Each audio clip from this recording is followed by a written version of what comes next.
Hello বন্ধুরা, কেমন আছো তোমরা সকলে?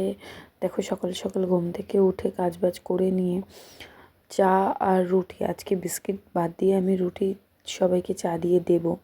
তো আমি তো চা খাবো না, তার জন্য আমি আলু ভেজে নিয়েছি রুটি দিয়ে খাওয়ার জন্যে। এবার রুটি খাওয়ার পরে তো সকালের খাবার কমপ্লিট, এবার চলে যেতে হবে আমাকে দুপুরের খাবার তৈরি করতে।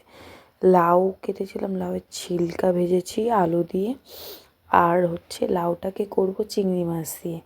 তো কাটাকুটি কমপ্লিট করে পরিষ্কার করে নিয়ে আমি মাছ ভাজতে চলে যাব এখন, কারণ আমার শাশুড়িমা বললো একটু ভাত খাবে। তো ভাত এখনও তরকারি হয়নি, আমি বললাম একটুখানি আমুদি মাছ আছে, তা আমুদি মাছটা ভেজে দিচ্ছি, তুমি আমুদি মাছটা দিয়ে ভাত খাও। আমাদের সকালবেলা সব একটু এই রুটি পরোটা অন্য কিছুর থেকে পছন্দ করে ভাত খেতে। তো ভাত খেলে ওদের একটু স্যাটিসফ্যাকশান যে না, পেটটা ভর্তি ভর্তি।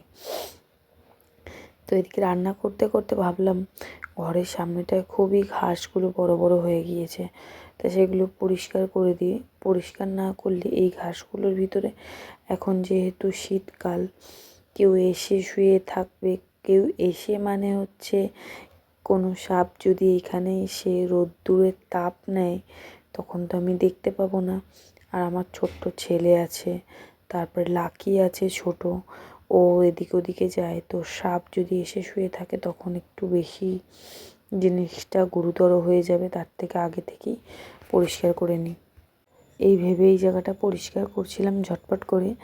দেখো, ভিডিওতে যত তাড়াতাড়ি আমি কাজটা করছি, সত্যিই কি এত তাড়াতাড়ি যদি করতে পারতাম তাহলে হয়তো কোনো কাজই আমার কাছে কষ্টদায়ক মনে হতো না, এত তাড়াতাড়ি যদি কাজগুলো করে নিতে পারতাম। কিন্তু কি করা যাবে, সে তো আর সম্ভব নয়, হাতে কাজ করতে গেলে তো টাইম লাগবেই। তাই যাই হোক, তোমাদের সাথে শেয়ার করছি একটু স্পিডে, কাজ তো আর এত স্পিডে হয় না, যত তাড়াতাড়ি করা যায়। দেখো আজকে আমার সাথে কি হলো, আমার সব মাথার চুলগুলো আজকে নিয়ে চলে গেল এই লোকটা। এই লোকটা যদি না আসতো আমার মাথার চুলগুলো কিন্তু থেকে যেত। কাজ করতে করতে শুনতে পেলাম এই লোকটার আওয়াজ।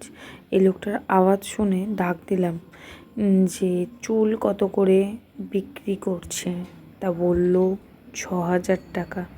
আমি আর কাকি 6,000 টাকা শুনে চুলওয়ালাটাকে বাড়িতে ডাকলাম। আমার যত মাথার চুল ছিল সব চুলওয়ালাটাকে দিয়ে দিলাম। চুলওয়ালাকে মাথার চুলটা দিয়ে দেখলাম 36 গ্রাম হয়েছে, তাতে আমি বেশি কিছু পাইনি। কাকির হয়েছে 60 গ্রাম। কাকির মাথার তো সব চুল নিয়ে চলে গেল। 36 গ্রামে আমি পেয়েছি এই যে একটা শুধু ঢাকনা। এই ঢাকনাটা নিয়েছি এই কারণে, কারণ এমনি অন্য কিছু দিয়ে তরকারি ঢাকা দিতে গেলে, খুলতে গেলে হাতে গরমটা লাগে, তার জন্য এইটা দিয়ে দিলে ঠিকঠাক হয়।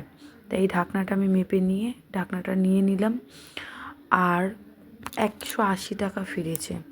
তাহলে বলো তো আমি চুল কত টাকায় বিক্রি করেছি, ঢাকনাটার দাম কত টাকা? 36 গ্রাম চুল বিক্রি করেছি, আর 180 টাকা আমি পেয়েছি। কত টাকা আমার চুল বিক্রি করলাম তোমরা কমেন্টে জানিও। চুল বিক্রি করে আমার বাদবাকি রান্না কমপ্লিট করে নিলাম। আজকের মতন তোমাদের সাথে এইটুকুনি, দেখা হবে তোমাদের সাথে নেক্সট ভিডিওতে। বাই বাই, ভালো থেকো।